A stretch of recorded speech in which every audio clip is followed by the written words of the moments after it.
Hello, hello, hello. Andito na naman si ako. Magluluto tayo ngayon ng maskol hipon. Ito yung rekado niya, hipon. Ito yung baharat. Ito yung sili na bell pepper, tsaka siling labuyo, tomato paste, isang pirasong sibuyas, isang pirasong kamatis, medium size, konting coriander leaves, darsin, lemon dry, hill, tsaka laurel, tapos bawang at luya dinikdik. Yan guys, naggisa tayo ng bawang at tsaka luya. I-brown natin konti bago ilagay yung hipon. Yan guys, nilagay na natin yung hipon. I-brown natin siya. Tapos, lagay natin yung sibuyas. At saka kamatis. Yan.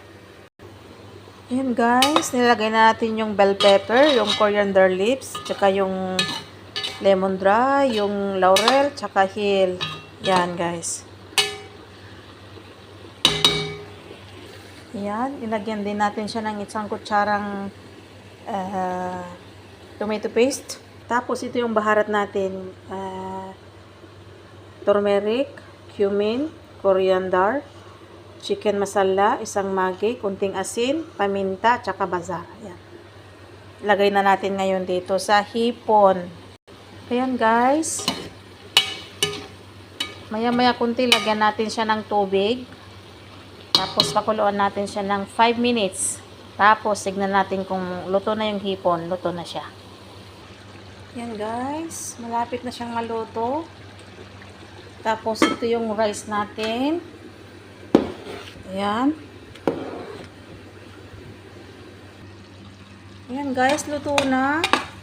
Lagay natin ngayon ito sa gitna ng rice. Ayan yung rice. Lagay natin sa kaldero yung kalahati. Ayan guys.